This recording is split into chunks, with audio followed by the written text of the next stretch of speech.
always win. How to handle a Kentucky loss. First, switch off the offending broadcast. Next, pour yourself a generous glass of bourbon. Finally, take your frustration to the Catechin live chat, where fellow fans commiserate. Remember, venting among friends is healthy. City lights are waking, hearts are on the line, pointing claws are cutting through the night. We run together, never looking back in the Catechin. The moon is on our side, voices power like thunder, echoes in the sky. Step for step, we'll chase the sparks from Here's us up here. You make it feel safe. Stay close when we move. We'll bring him home. Together. Lando's in that tower. Guards on the north wall. 2 on the bridge. Rooftop path here. I'll cover the gap with the ball. I'll draw fire. Cap and Jay take the flank. Then we free Lando. And all of us get out. Ready? The streaming wars have officially expanded into the world of podcasting.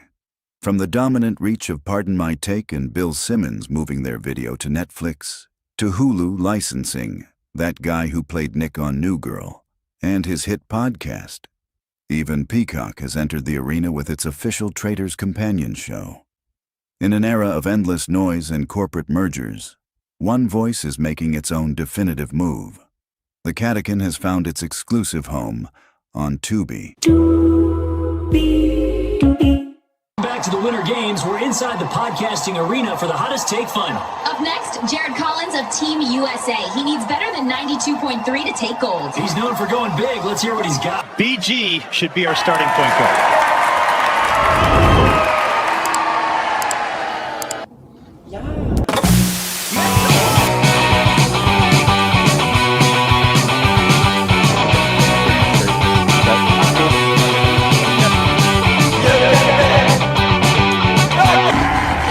It's the Catechin, baby.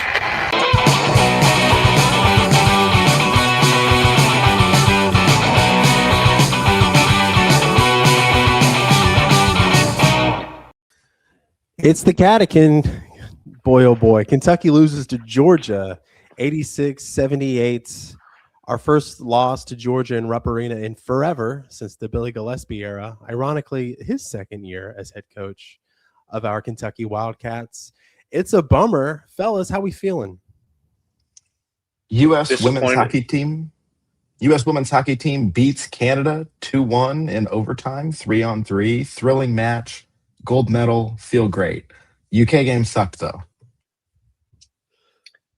Yeah, that sucked. That was a bad loss. I feel like all the progress we made getting off the bubble over the past 2 or 3 weeks, with the past 2 losses, has kind of been mostly undone by now. We're trending back towards bubble watch, kind of. Yeah, very, very, very disappointing last night. Yeah, it feels like we're destined for a 7 seed, huh? 7 or an 8-9. Run into a Michigan. Just call it a season at that. I don't know that I think that we're necessarily on the bubble watch again. I mean, I do agree this is a bad loss.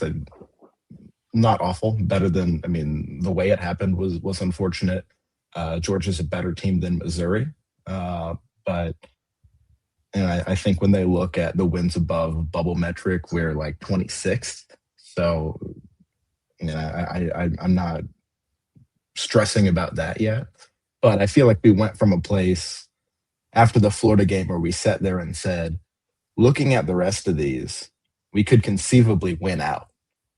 And I mean, I don't know that I think that we will win out at this point, but I think that we're now at a place where maybe we could, very unlikely, but we could also lose out, also very unlikely. But it definitely vibes worse. That's just kind of the nature of this team, right? Is just the super high variance of we could conceivably beat most teams, but if we run into a team that's halfway decent, we are incredibly vulnerable. It's a fun team when it's not your team in the tournament because they're frisky and they can make things interesting. But to actually root day to day for a team like that, it is exhausting, I'd say. Happy with Collin Chandler. Otega Oweh, bounce back game for him ish. He's 20 or something. Sorry, what was that? Was Otega had like 28, I think. Yep. 28. But we missed a lot of key free throws, a lot of like front ends of 1-and-1s, a lot of and one shot. that really that and that stupid where they reviewed for the flagrant on Otega, whatever. That was 2 points right there that gave. And this ended up being like a one possession game with 90 seconds left. Yep. If we had hit our free throws or if that foul they don't upgrade to a flagrant or whatever, it's a different ball game. Also, if we ever guarded the three at any point in the game, it would have been a different ball game. The bad goaltending call, tons of miss on front ends of a 1-and-1. A lot of, I think, points off turnovers that we gave up. And even then, it wasn't even a terrible offensive performance from us. It was the fact that we can't guard Blue Kane to save our life. This is the second year in a row where that kid has absolutely killed us. Santos Cyril, too, dominated on both ends. He kind of dictated how everything went. They could not guard him in pick and rolls. He dominated the boards. Felt like, just got out-physicaled, out-efforted last night.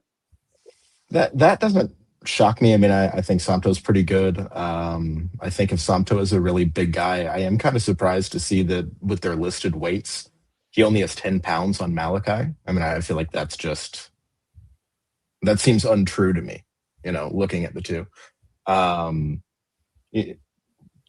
of 30 from three, good. We, high volume, which is kind of what we like. We've been in a better shooting groove. Chandler 6 for 10, Oweh 3 for 5, awesome. Especially Chandler's kind of been hot. Oweh hasn't been, and to see him hit several is nice. But he shot worse from the free throw line than he did from three, and that's been a troubling trend that is inexplicable. I mean, he was close to a 75%, 80-point free throw shooter, and he has just kind of fallen off a cliff. Now he's in conference. He's a 64% free throw shooter. That's like what you want out of your center. And he gets to the line a ton. We need to rely on those points. So I don't know what's going on there. But yeah, like you said, troubling that we hit our 30 and we hit 40% of them. Well, so did Georgia. They took 31 attempts and hit 14. And the thing on Georgia going into this was that they actually, on paper, weren't a great shooting team, but we kept leaving them wide open at the three-point line. We were giving them great looks, and they were knocking them down. And for how good we've been at second half adjustments this season, we had no answer for that, and it's inexplicable. All you have to do is just stay on your man, and we're just repeatedly giving them clean look, and they were punishing us for it, of what should have been a great night for us because of how offensively on fire we were. Really, it was we scored 78. It could have been more because it kind of got ticky-tacky at the end there, and we were forcing things. But to give up 86 to this Georgia team, it was a terrible defensive performance. We did a really bad job defending through screens and picks. They did a lot of that, a lot of movement around the perimeter. But if anytime either we would miscommunicate, it happened to Jasper. Aberdeen pointed him, go with the ball, messed it up, wide open three. That happened a couple of times with Jasper. They just did a really bad job handling all the ball movement and screens and defending on the perimeter. Just really bad entry passes into the post. You wouldn't think you'd be seeing that in late February. At this point, the team kind of just, they are what they are. We're not going to be able to do things like that. Very frustrating, very disappointing to see. I thought we were past this. Apparently not. So I was feeling confident going up to the Auburn game. Not feeling so good anymore. They're -2.5 favorites that Auburn is initially. So that's not great. We sort of on that same free throw note, we are now 14th out of 16 in the SEC in terms of free throw percentage. And that just shouldn't happen. Some of that is that Malachi gets to the line a ton, and to his credit, he's actually been a better free throw shooter than I expected given his form. It's just that seemingly nobody else can hit him consistently. I mean, nobody can hit him consistently. Not in the way that we need. Even someone who's like the best? you would think Collin, right? But even Collin, he missed it in the Tennessee game. Right. Yesterday would have been a great game to have a Jaden Quayton's type to help with the physicality, to help with the switching, to help with the rebounding. Alas. Even then, Georgia, they went small on us, and we couldn't make them pay with the once again back to the entry passes, but they were facing us up in the post. And it's Malachi there, and we were getting out toughed by a small lineup from Georgia. And then they bring in Cyril. I've heard it both ways. Yeah. And then he was just beating us up. Like, you could say that he was fouling, whatever. Like, do something about it. He was shoving on every screen and pick. He would like get his absolute money's worth, and I don't think they whistled a single one all game. I continue to be baffled by our, you go on the road and people will say, like, you can't expect to get calls on the road. And I think that's ridiculous. Our refs need to be better, but I get that. But we don't get a home whistle either. It's unbelievable. Where's our blue blood privilege? Where right. do we get that? Right. Massive bummer. I was going through Torvik earlier just to get some sort of meta-analysis on the season and had some takeaways, which is we take a very high amount of three-point shots for a team that is not very good at shooting threes outside of a few. I mean, you say that. I think we're actually number one in 3-point percentage in the SEC. I mean, Really? in our conference only statistics, yeah, I think it's us and then Oklahoma. Is that in conference play or is that in? Yeah, that's in conference play. I think we've really improved in conference. Okay. I mean, Chandler has been on this streak. I think the non-con's probably bringing it down from what I was reading.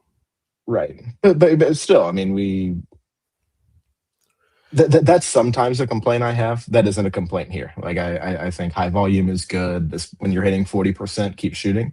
That's great. Yeah, you just need to defend the three. That's what I was getting to. For us being such a high variance team, the way we play defense, where we give up, I think I was looking up assist rates, and we give up just above average for assist rates as a defense. And we don't cause a lot of turnovers, especially if you were to take out the way that Otega Oweh plays defense of essentially just freelancing and trying to jump passing lanes. And I would say just eyeball testing. We don't do a lot of trapping. We don't cause a fuss on defense. And when you can't cause that little bit of havoc and we're not making them pay on the other end as we had even last year, it just sets up that you can conceivably play with any team, but any team that's halfway decent can also play with you. And that makes it almost a statistical impossibility that we win the NCAA tournament, and likely makes us at best a Sweet 16 team. Yeah, I'd be very happy with the Sweet 16 at this point. Yep. And some of that I think comes with the context of, I know that we aren't thrilled with how the roster building turned out this season, but at the same time, you've essentially lost or not had available 3 presumptive starters. And that's just really difficult. Yep. I think that part of the game is you have to adapt. But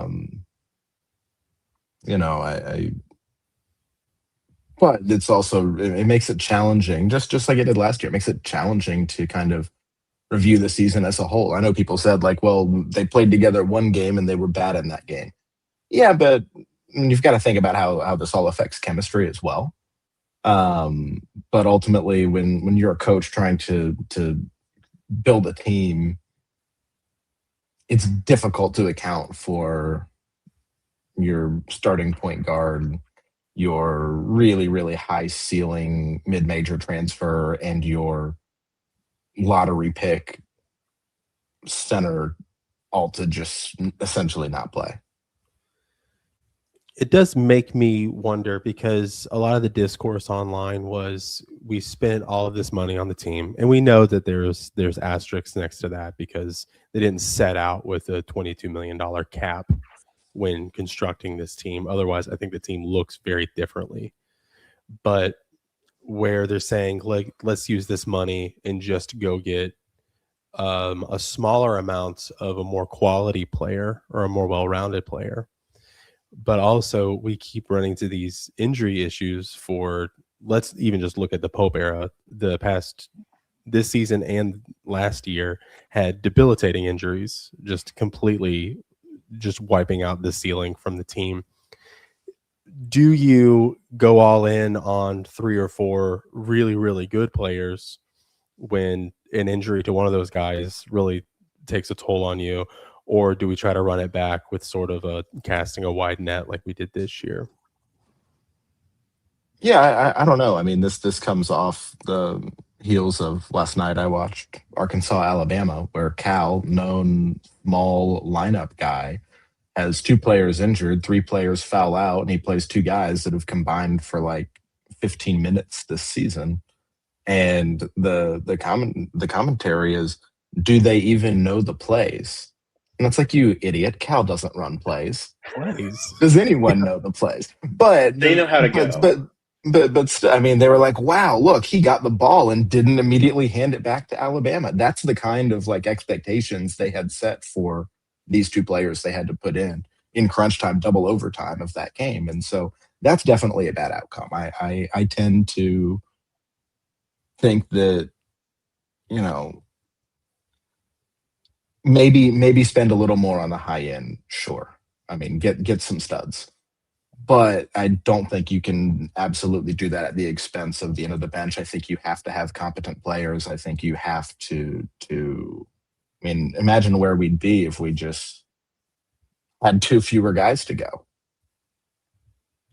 Well, you would hope you'd be trading those off for, 2 way better guys, maybe, that stayed healthy. But yeah, if those 2 get injured, like, I don't know, we're screwed. But I feel like we're already screwed right now. So, what are you gonna do? Ugh, no fun. How much of the vibes turn around, do you think, if we get a Tyron Stokes commitment within the next few weeks? That'd be insane. When such a turnaround from all the Kansas buzz that has been there lately. I was just thinking with how the roster went this year and what we have maybe coming back next year, there's room in the lineup for like a mega star, a Tyron Stokes type, or a portal. Like, we should definitely go after a top tier portal / high school recruit, and Stokes would fill that. I would love to see him next to Cam, Moreno, Chandler, and Hawthorne. That'd be a good 5 to build off of. Not really a point guard in that group. I'm just getting ahead of what the comment section is going to tell you. But yeah, absolutely.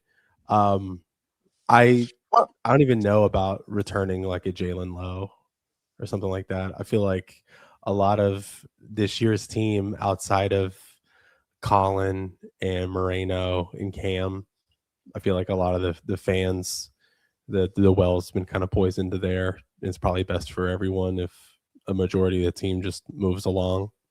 I don't know how many people are going to be too torn up if Yelovich doesn't return next season. Who stunk out loud, by the way, against Georgia.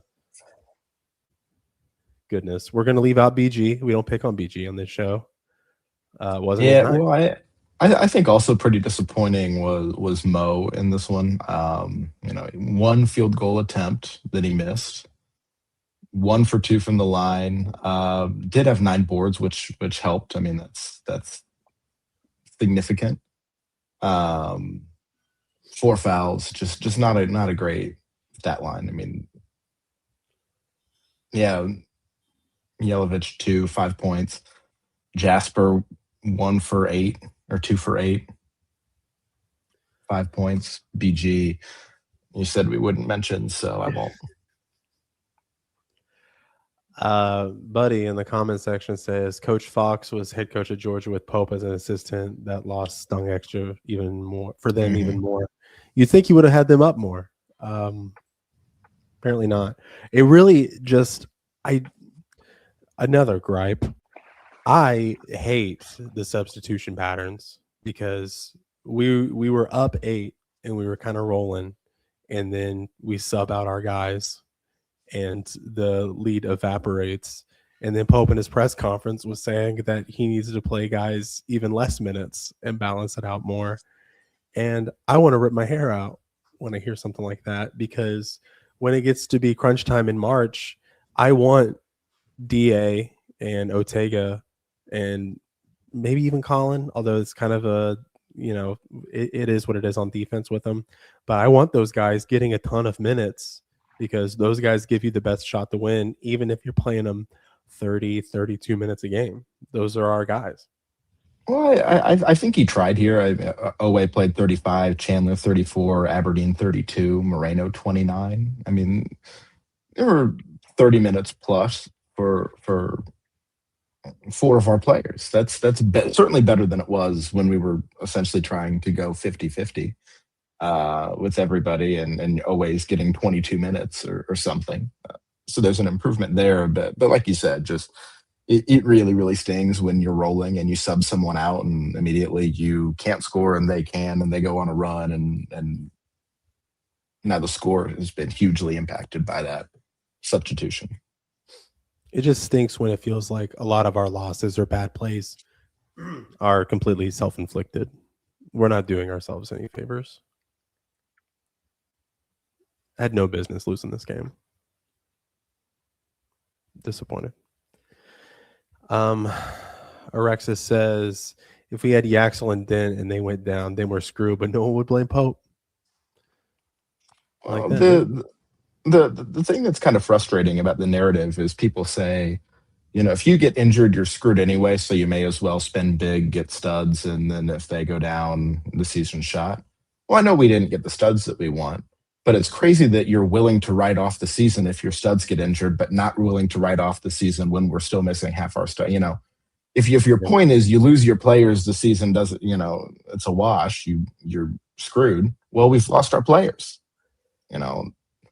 If you understand that we need to change our expectation when players get injured, then change your expectations. Because our players are injured. Yeah. Don says Cam could come back, JQ could come back, then what? JQ. I will tell you, JQ will not be coming back. No. JQ would already be gone.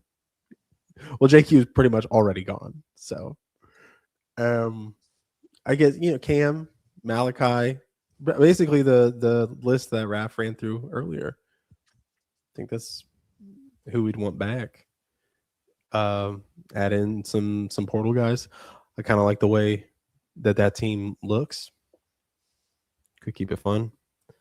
But I don't know. Vibes are at a alarmingly low rate. Let's get Malachi some performance-enhancing drugs this offseason. Let him bulk up some.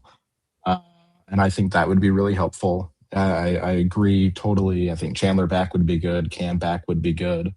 Still would really like to see Hawthorne. I was really high on him when he came in. I get the red shirt, but it's a bummer. So hopefully he sticks around. I'd like Trent Noah to remain an end of bench guy. I know some people aren't really caring a ton there. I like him. But yeah, other than that, that certainly leaves a lot of spots to be filled, which I said before the season started, recruiting could be a challenge before we kind of know what this roster looks like, because we have 12 potential returners just based on who has eligibility left. And so if we really just keep those like 5 or 6 guys, that leaves a ton of room, especially given that some of them are kind of going to be into bench guys. Yeah. Who said what we have now is worst of both worlds? So true. Potter. I'd also like to keep Potter. I think that there's potential there. Oh, yeah. I forget often just because I wasn't as excited about him as I was with Hawthorne, but his size, his maybe ability to stretch the floor a little bit. Do you think he's I'm not pissed he sure. left Miami and now they're undefeated? No, I mean, I think if they remain undefeated, he would be. But like, I don't think Miami's good. Yeah. I don't foresee a run. I mean, any given night, they're not. They're like KenPom top 100. Let's see. Miami They're undefeated. not even the top KenPom ranked Miami. You know, they're KenPom 87. They're 26-0. They are, you know, they nearly lost to Buffalo the other night, 73-71. Good team. No, they're not. They're KenPom top 200. I mean, it's just they're gonna lose. They're gonna lose. They just have a phenomenally easy schedule. Miami undefeated without Reese Potter. Reese Potter joins Kentucky. Kentucky low-key stinks. I'm just connecting dots over here. Is that who they put the Etsy Witch curse on? Did some Reese Potter girl from Miami get real pissed that he left and put a curse on him, and it's followed, and now who knows? Bronco fan says never play BG, Diabate, and Trent Noah in the same time again this season. Yeah, I think that's fair. Yeah, painful. How many times have you watched a game this year where you're like, what is this lineup? It's just the worst. Let's see, how many games have we played? 26? Yeah. Probably about 26. New Boot says, I don't think this team was special to begin with. We'll always have the Purdue game, right? On paper, if it worked, we would have loved it. If all the pieces were there, if everyone got way better than we thought they were supposed to be, and everyone stayed healthy, and then everyone gelled, and Coach Pope could coach in game, we'd be a really good team. But none of those things happened. I think that is the trap, though. Like, especially when you're watching the transfer tape. May that account rest in peace. It's really, really easy to see the ceiling of these guys when you're watching their season-long highlights, the best that they've got. It's really easy to see, like, holy shit, all these guys can really play. And if they could all do that together, you know, sky's the limit. And I'm sure that's true. But you can't expect, and I'm guilty of this, I was so bought in, you just can't expect like a 90th percentile outcome for all these guys. Not everybody can have a Lamont Butler jump. And unfortunately, I think that's what I was expecting. And unfortunately, I think that's what Coach Pope was expecting. I mean, all off season, there was people in the live chat that were telling us, like, hey, on paper, the parts that we have, they're not really a great shooting team, and we're all hoping that just by balancing a bunch of good, albeit not great shooters, that it could sort of, a rising tide can lift all boats here. And then looking at it, they kind of just stayed the same. They kind of were who they were. Easy to say that now, but you know, it's data to collect and bounce back with this offseason. It's funny that go ahead. Everyone thought people thought preseason not a great shooting team.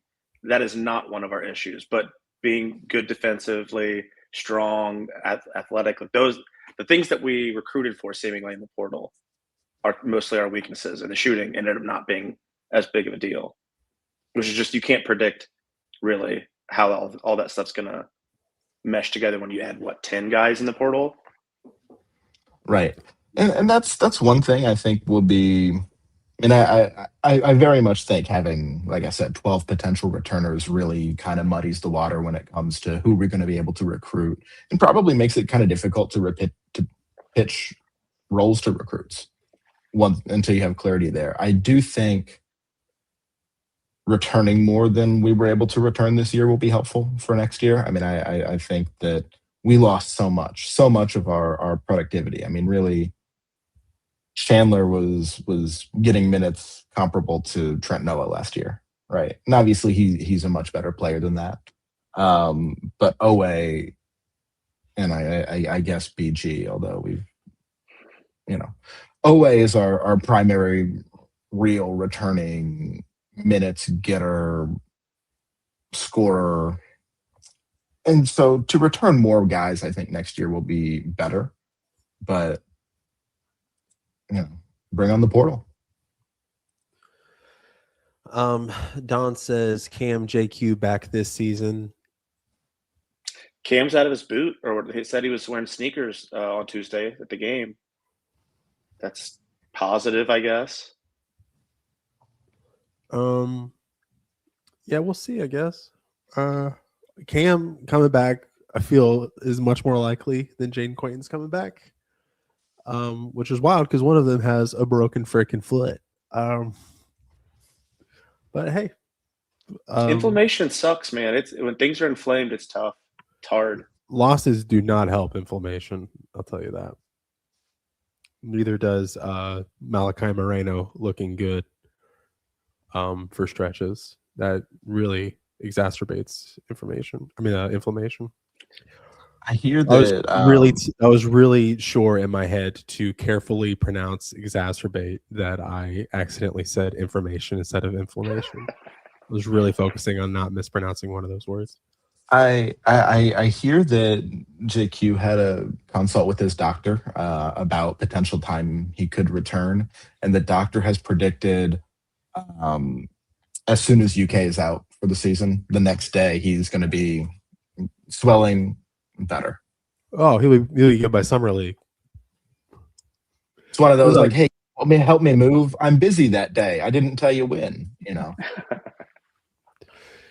I saw a mock draft today had him going number 8, and why in the world, if you were Jaden Quayton's, would you come back and play right now if you're not healthy and you played one really good game against St. John's?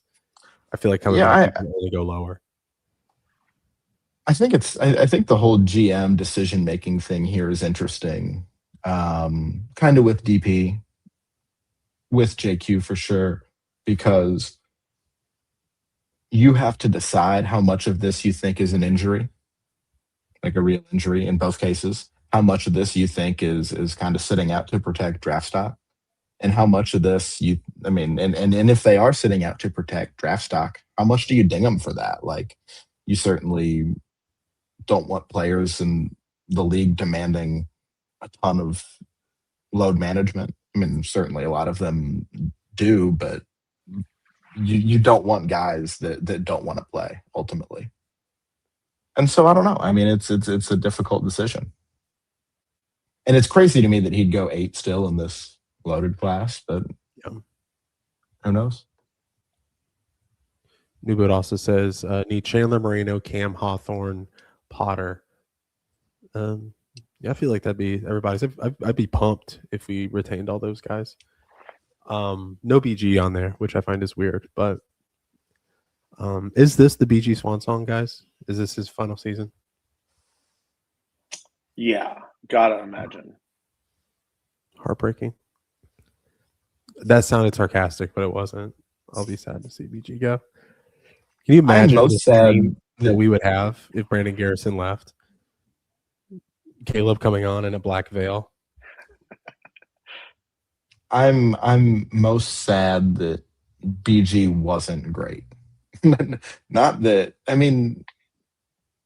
totally expected him to. I mean, we saw the offseason workouts and it looked like he could at least look like there was a higher ceiling, and he just hasn't lived up to that.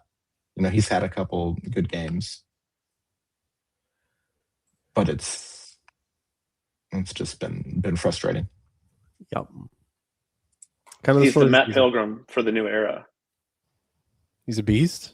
Yes, a practice beast that never translates to the game. And plays for Oklahoma State at some point in their career. Oh, yeah.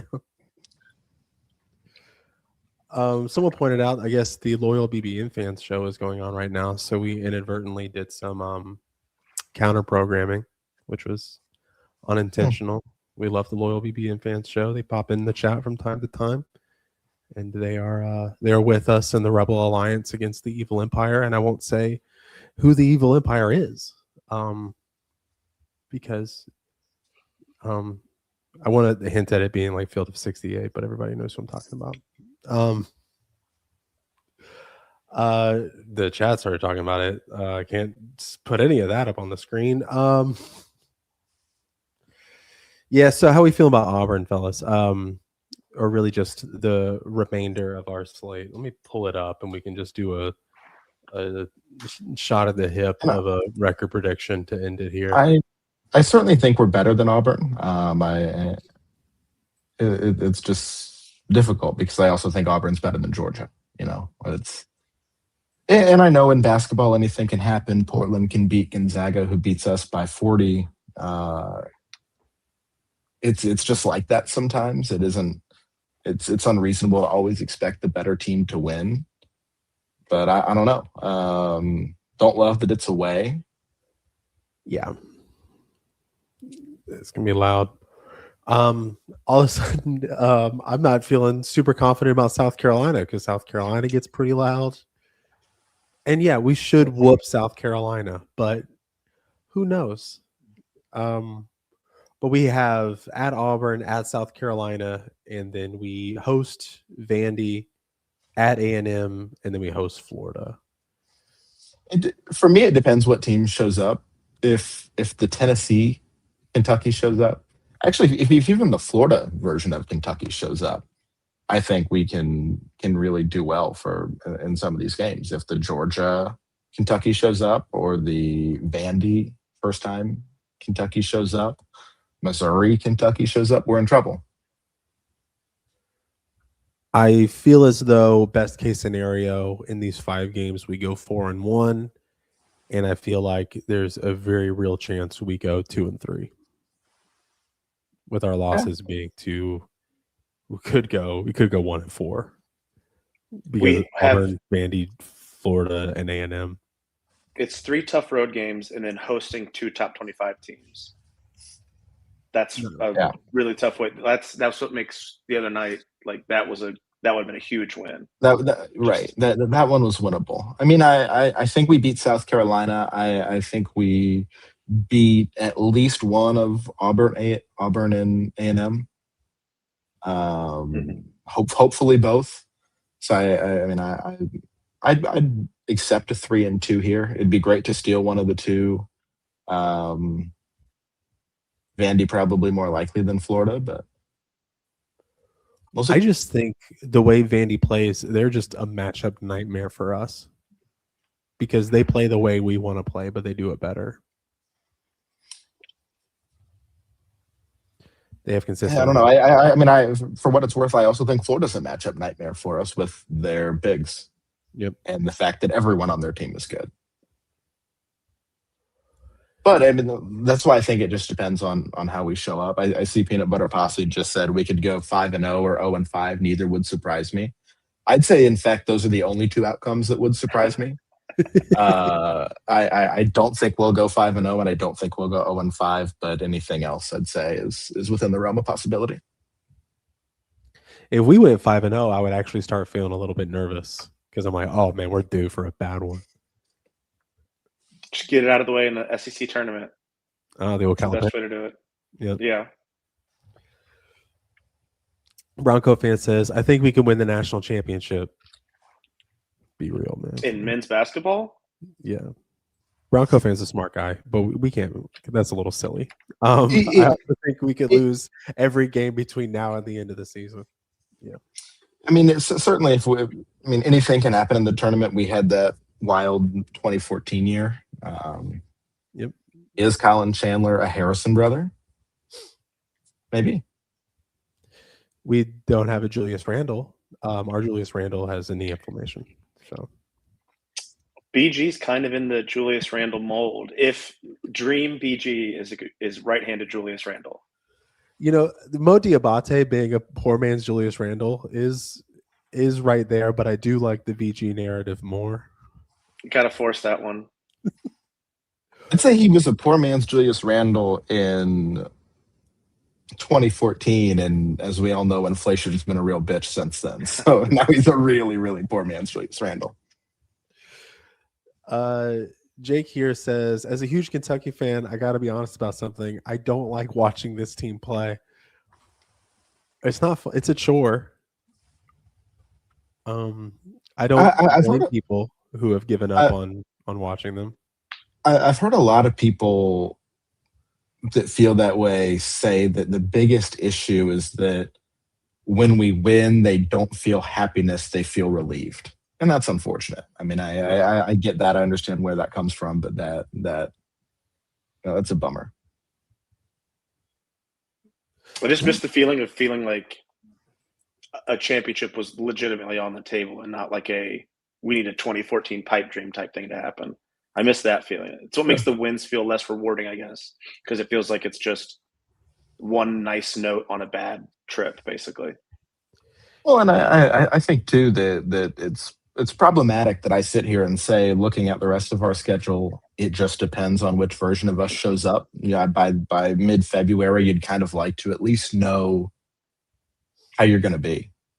And it's tough because if you just told me we were bad and we were going to lose all these, I wouldn't be happy knowing how we were going to be. That'd be awful. But at the same time, it really is tough. It's emotionally exhausting to go into a game thinking it doesn't matter who the opponent is. We could come out on fire or just get rocked. Peanut Butter Posse brought some heat. Football school's own Pope, 0-6 versus Georgia and Bama. Could throw Auburn in there and say 0-8 after Saturday. It's good connecting of the dots there. I like that one. This is Stephen Pearl's Auburn, though. I think we'll pull it out Saturday. It also implies that Tennessee's not a football school, and I like that because Pope beats Tennessee all the time. So that's Bobby Hill in shambles.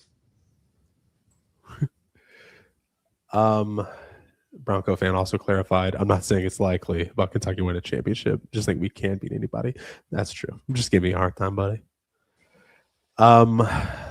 Well, if people want to put in the last of their chats, we can start wrapping this up. Please like the stream.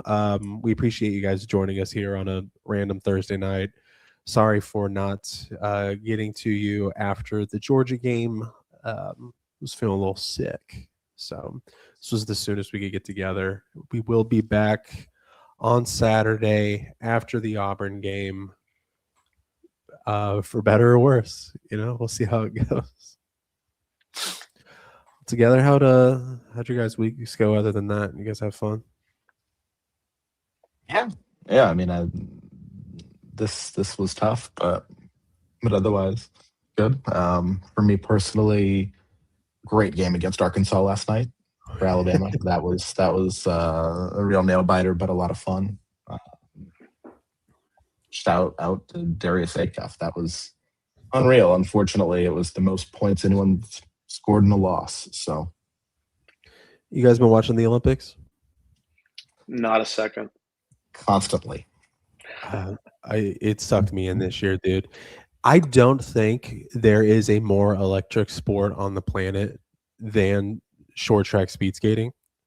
And it breaks my heart that the U.S. isn't better at it because it's the most fun I have watching any sport.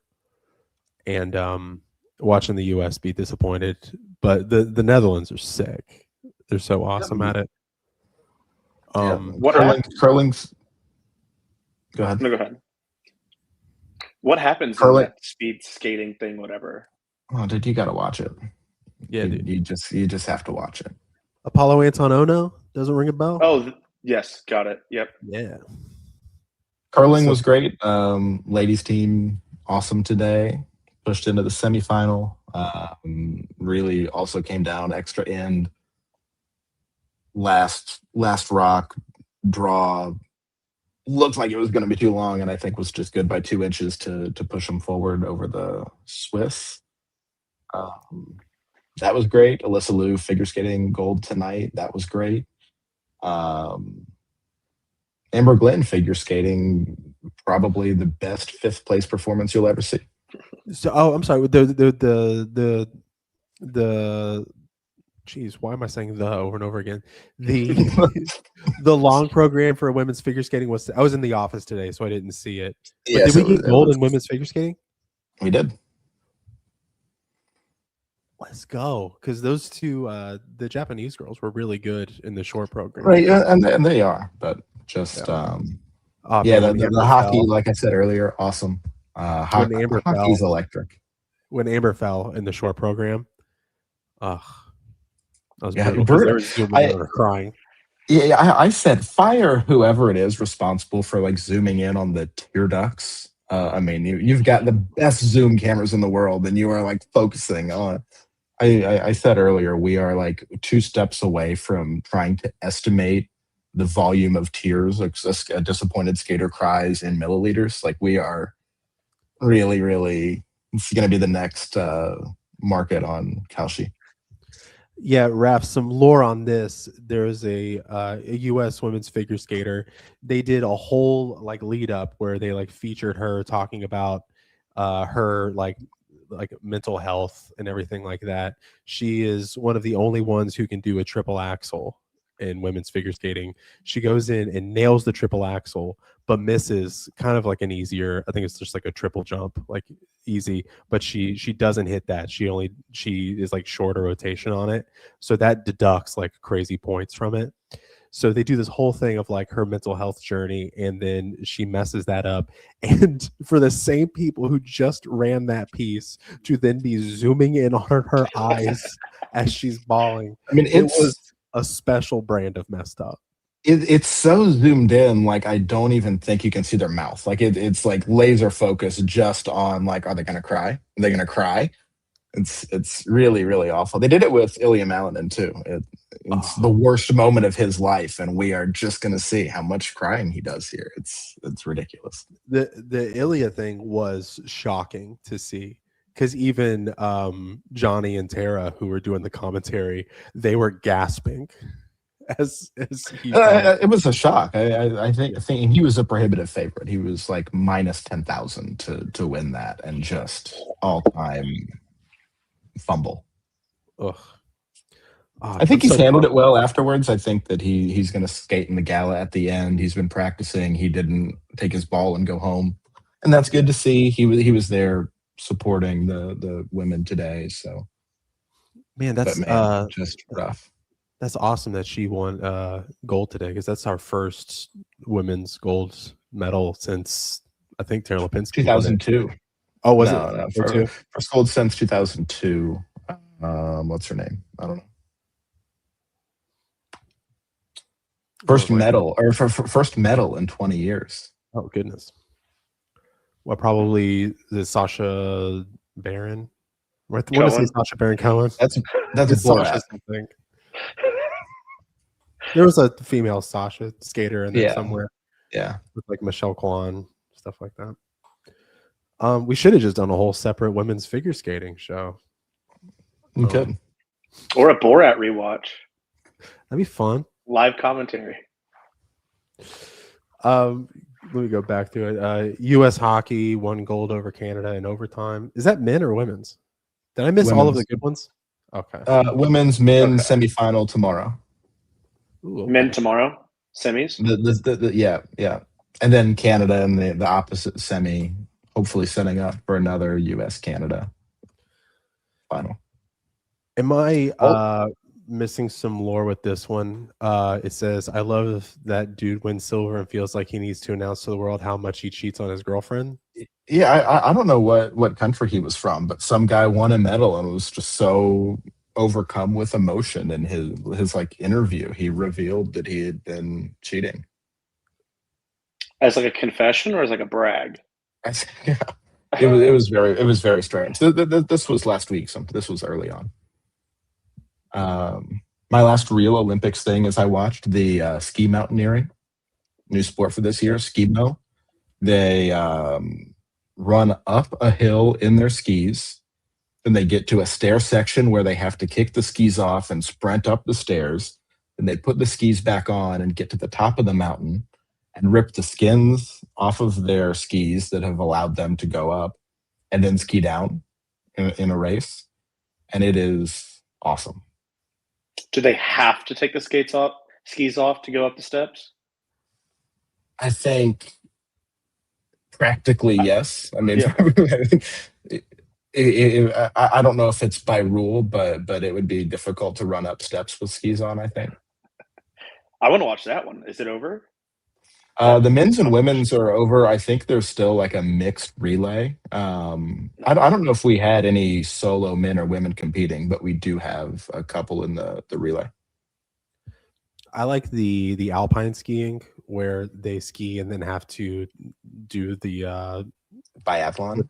with the rifle and everything. I was watching it with my wife the other day, and I was like, "You see, they got a rifle on their back, right?" And she was like, "Really?" And I was like, "Yeah." I love my wife, a little bit gullible. She's gonna hate that I'm sharing this on the show, but she was just like, "Why do they have to have a rifle?" And I was like, "Well, they're skiing through the woods. There's bears." And she was like, "Nuh-uh." And then she started to think, because that sounded so untrue, that it actually wasn't a rifle on their back. And if you don't actually see them shooting it, it does just look like some random piece of equipment on there. So then it just turns into, is it or is it not a rifle? Are they carrying a rifle for bears? I love that sport because cross-country skiing has got to be exhausting. And in just the cross-country skiing events, you often see the athletes cross the finish line and just collapse in a heap. Oh, yeah. I mean, nightmare. And so in this, they're doing that while trying to keep their heart rate low enough that they can shoot effectively without missing. But if you miss, you have to do like a penalty lap. You've got to do 150 meters around another track on the skis and then go back to the race, which just makes it, now your heart rate's higher and your shooting is worse, which means more penalty laps. I don't know how it's awesome. It's so fun. We got two more before we close it out here. Chainsaw Fan asks, any update on JQ? Nope. No. And I wouldn't expect any updates on JQ. I think that ship has sailed. I think Pope did an interview today where he said that he was, optimistic about Cam returning, maybe if we go far enough, to give him time to get back into it. I don't think he shared that optimism about JQ. The silence on that should be very telling. The fact that they're not saying like, "Oh, he's working towards a comeback," that should tell you where we're at.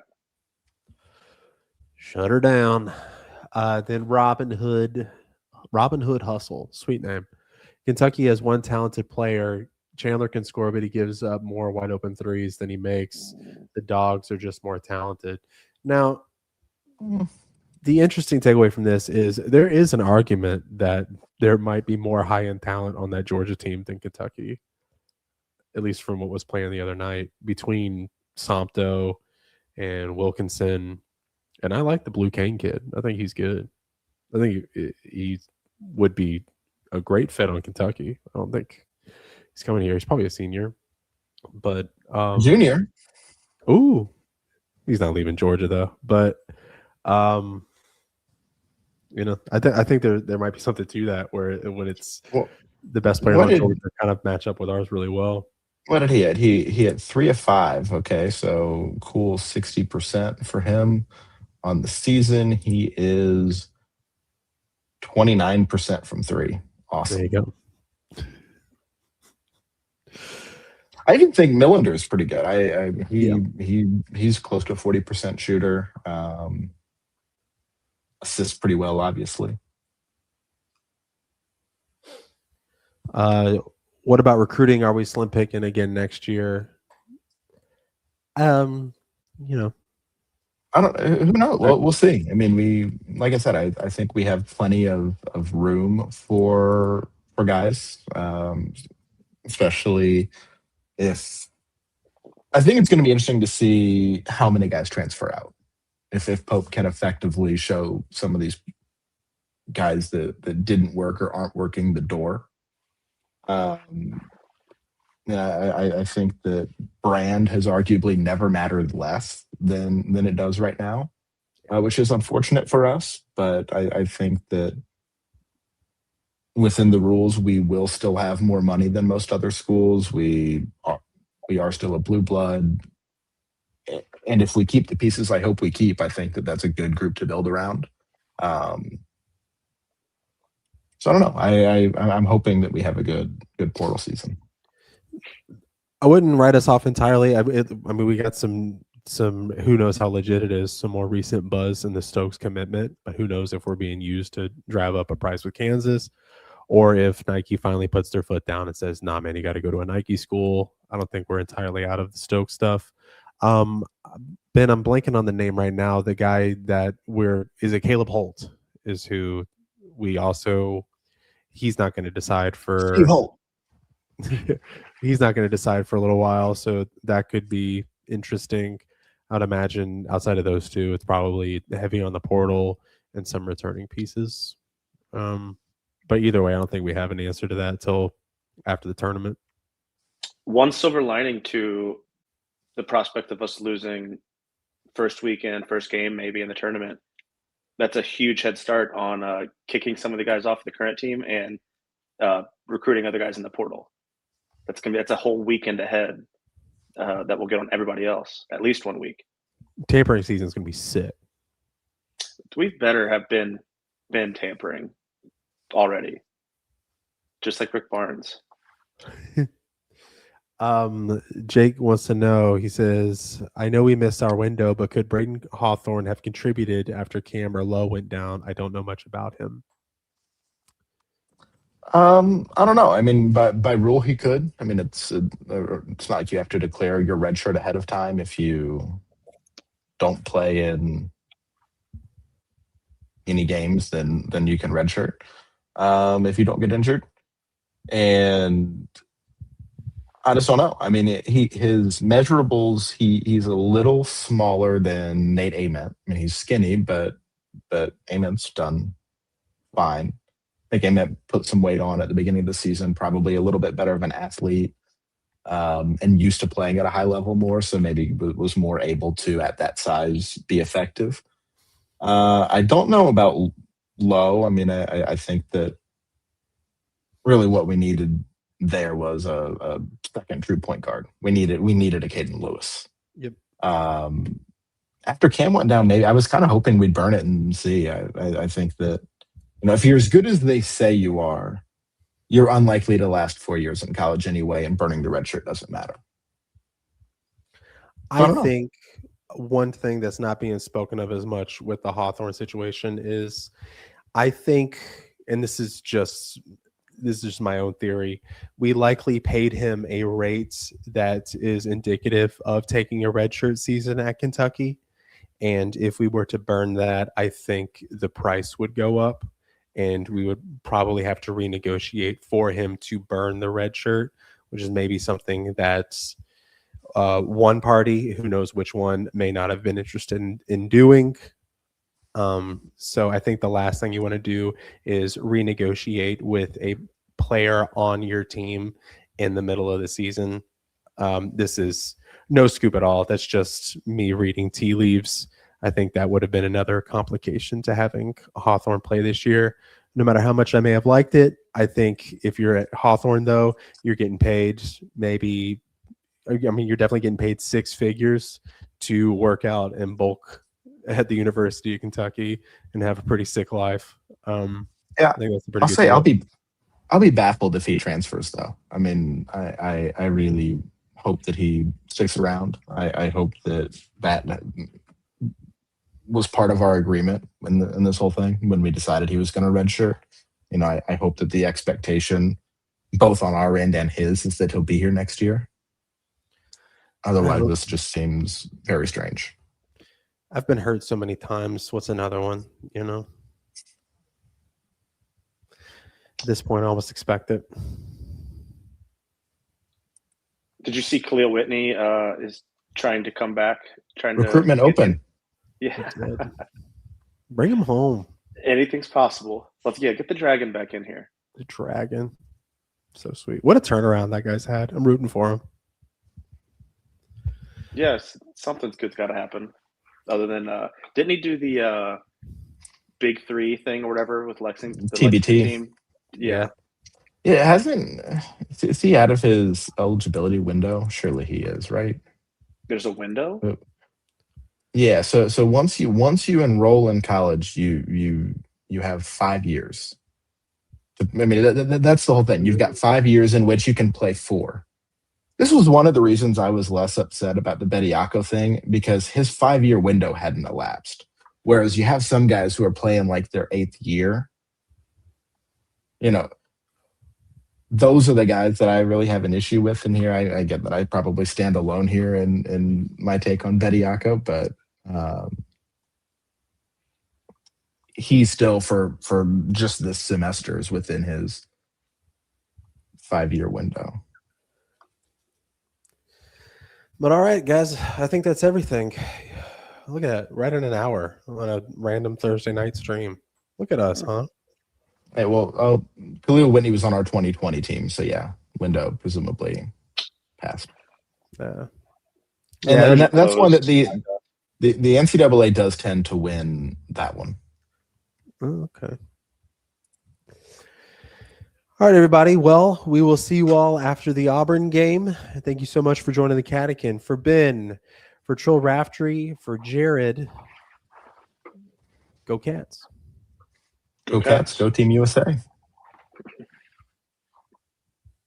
We should